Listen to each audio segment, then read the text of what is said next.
right. Well, thank you so much for coming. It's such a pleasure to be able to connect with all of you in person. Today, I wanted to be able to talk about leading change and how we can support that. You're all in school leadership positions. So let's start with you, Manju. You work on the pedagogical leadership team at the Global Indian International School. That's right. How can we ensure that our written curriculum aligns with teaching conceptually? Right. So at the Global Indian International School, I work only with the PYP curriculum. Right? And myself and a few of the teachers, we went through the CPCI training together, and I got trained as the instructor, while the others have done the other courses. So one of the big changes that we've gone through is, in PYP, as you know, we work with one central idea. Yes. And the huge shift for us was moving from that to 5 to 9 generalizations. So that it's really changed everything. So now we are intentionally sitting and drafting those. We're writing the 5 to 9 generalizations. That's one of the big shifts in the written curriculum. The other thing is our program of inquiry.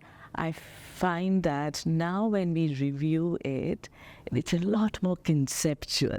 So there's a lot more depth to the process, and teachers are not looking to change it very often, because earlier there were arbitrary changes, which, so it stays for a while longer than it did before. Yeah, so interesting. What do you think that is? Do you think it's more rigorous and people have more clarity around the clarity? I think, and rigor. Because now the depth has come in, so now they know that, this is working, we have tried it out.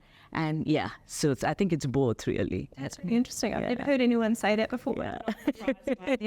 I'm having 5 to 9 understanding means teachers have so much more clarity around what they want their students to understand in the unit, and therefore they're happier with the unit. Yeah, absolutely. Yeah. That's exciting to hear. Yeah. Thank you. And Eugene, you're the Vice Principal and Head of Primary at another international school here in Singapore. Can you share some practical considerations that your school and curriculum leaders need to consider in implementing a concept-based approach? Certainly. I mean, I can think of a few considerations in no particular order, but I think first and foremost, the alignment of philosophy about why it's important, or why concept-based instruction is important. Then that spills down to the buy-in from teachers, from the parents, the communication with letting them know why it's important to the school, how it's going to help students learn better. To support the student learning, then I think the whole professional development of teachers is so important, the coaching, the system and infrastructure to support teachers in planning, collaborative planning time with teams, allowing teachers to collaborate. And I think you hinted a bit about that. It's, celebrating the agency, what they want to do, but certainly being guided how to enrich those units with good generalization so that they are not just busy activities, that they actually have a bigger picture of learning. And I think for the children as well, it's just ensuring that the focus now becomes on learning and not just on teaching.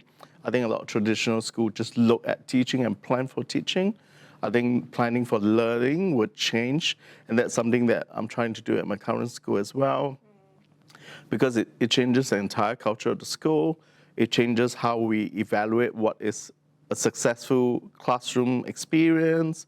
Also, I think it also talks about how we ensure the resourcing actually lines up to support the learning and not just to support the teaching that happens. So these are some of the things I would highly recommend schools look into when they're thinking about implementing this. Yes, and there's a lot, I think. That's important to be aware of, to say it's not.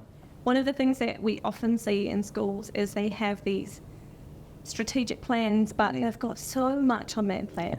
And if you think about all of that being needed to make a shift towards concept-based, it's going to take a while. And for actually need to be making a longer-term commitment to less things in order to be able to support that change.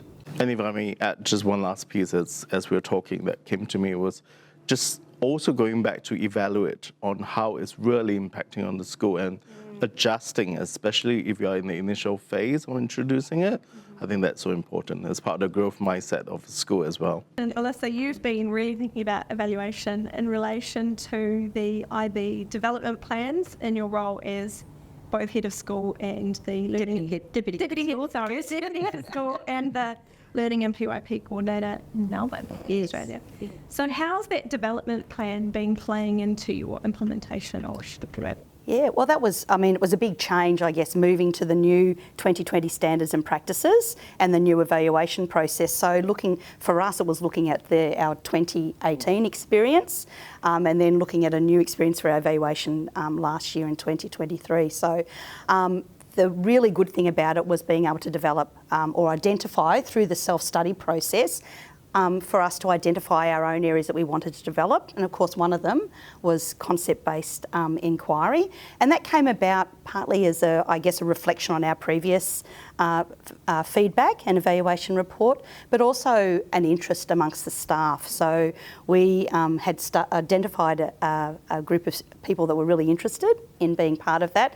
And we had a book club where we looked at the green book, the concept-based inquiry in action, and let staff identify if they wanted to join that group and be part of it, which was great. And through that process, we were able to begin our journey into concept-based inquiry, more so than what we'd had done before. And then myself and another staff member, Kate, who came to our school in 2020, we're both passionate about it and decided to take on the certification course, the Erickson and Lanning course, which was great throughout COVID, so that gave us something to focus on. You talked a lot about professional learning. I think that's an important part. So for us, it's seeing ourselves as learners. So with that, we combined the book club and what we'd done and started working with staff through our self-study process. The staff identified as an area we wanted to work on, and we combined those together to say, okay, what are we going to do? So as part of our program development plan, we had staff that joined what we call our TIG, our Teacher Inquiry Group. And they were like our first responders, our early adopters that wanted to go further with it, which was great. It's really important, I think, that it comes from the root level up, the ground level, and rather than it being top-down driven, I think that's really important. Even though I know that's always been a passion of mine, I think it's about building the capacity of our staff as well. So we looked at that Teacher Inquiry Group and our program development plan as identifying a specific focus. And for us, is how can we embed concept-based inquiry into our teaching and learning so that it would improve the thinking capabilities of our students and for them to be able to make connections in their learning. We had already identified that through our self-study, and then we were able to build from there. So it was really fantastic.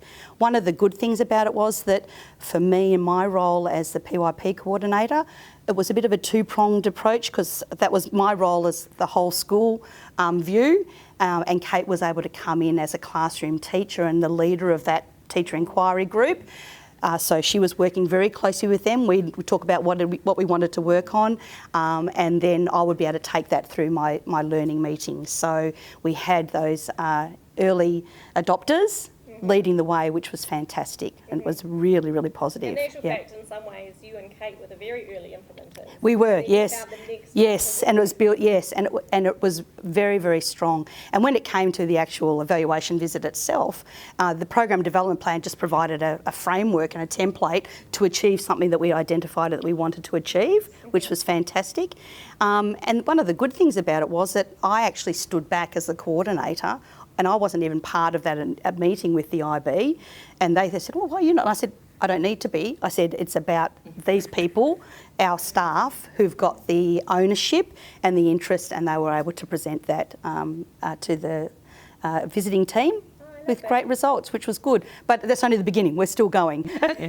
Yeah, then what does that look like? What's next up on the plan? Okay, so for us, it's, I guess, taking it beyond our program of inquiry and looking at our single subject teachers and trying to upskill them in understanding what concept-based inquiry looks like.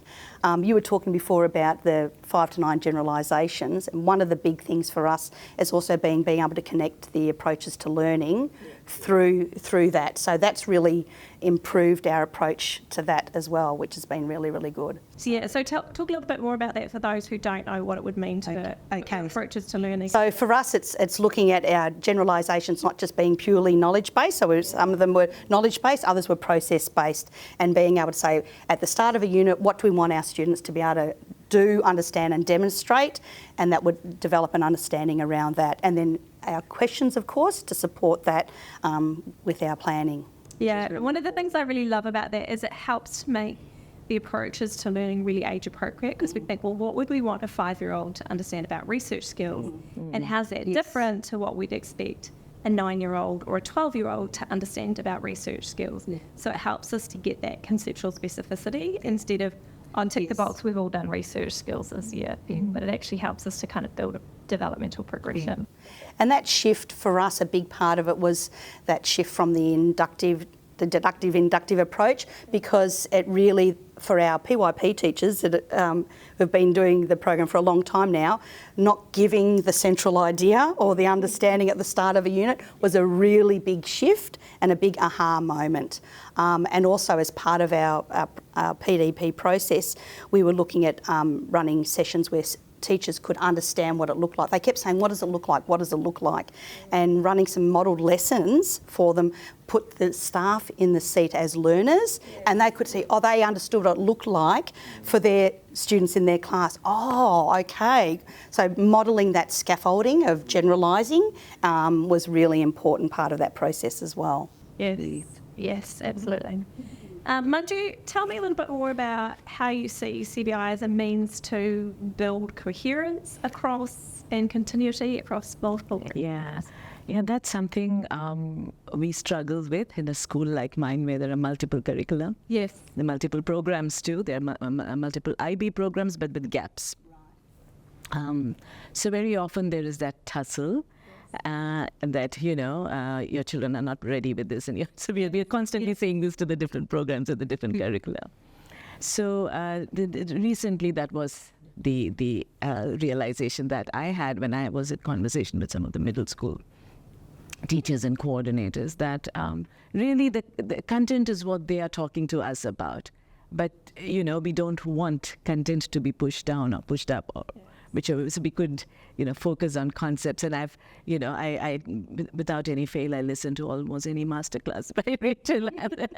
So I get my ideas from there, and even as we all do, including the ATL skills. That's something new for me, and we are doing that. So going back to your question, that's what we have started saying, that they will come ready with the concepts that you want them, but we're not going to cover the content for us, all of the content. But they will come with enough understanding, and then you take it from there. So I think that sort of helps to develop a coherence across, even though they're different curricula, right?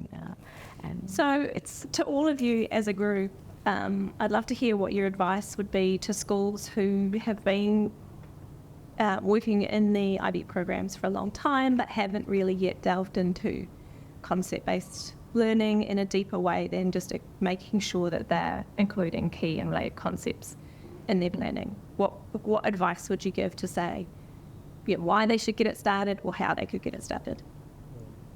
I would say be brave, first of all. It is about being brave and stepping outside of your known comfort zone. When you understand the benefit that comes from appreciating and acknowledging that our students are capable of demonstrating more than one understanding in any unit of work, then if you really believe that, then you say, what are we going to do to make that happen? What's our plan? How can we change our planning approaches? How can we develop ourselves as learners and teachers to be able to implement that? So I think be brave, have a go at it, and also support each other. I think an important part for us was it's not the right way, the wrong way or anything. It's about, this is what we're going to try. If it's going to work, great. If it's not going to work, how can we make it better?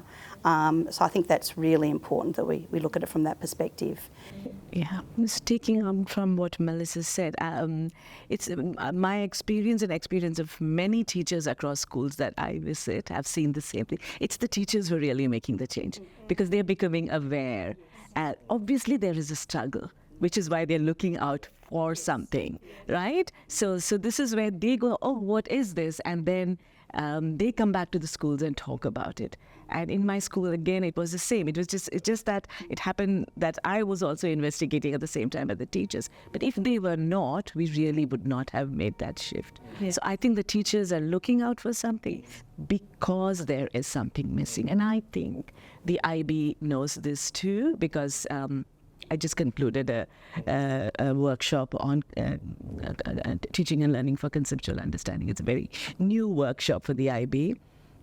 And one of the things that came out is that, there was a research that they did prior to this, and the fact that explicit teaching of, explicitly reading or giving strategies to teachers for conceptual understanding is not taking place. So that did come out from the research, and now they're thinking about that. So I think, but nothing gives the clarity as the way, the CBCI has structured. And another thing I will add, which I'm quite passionate about, is, earlier on talk about we need to have opportunities for teachers to collaborate. I think schools, especially given the context in Singapore, we have quite a few schools who are part of this, introducing of concept-based learning. I think if schools come together as collaborators, creating platforms where teachers across school can share their think tank, then I think that in itself is additional support, especially in the context of myself in a small school. We're always going to feel like we're a small team, Yes. So it's just benefiting from being part of a larger network and community. So I think it's just finding those opportunities. Myself as a leader, I'm so glad to hear you have a counterpart that, works alongside with you. But sometimes in my role, it gets a little bit lonely when you feel like you're the lone voice. So myself included, I always try to reach out to other leaders to sometimes just as a sounding board, sometimes just, to reflect on my thinking, or sometimes just to go, can you share your ideas? And sometimes I think we just need to reach out to each other. Yes.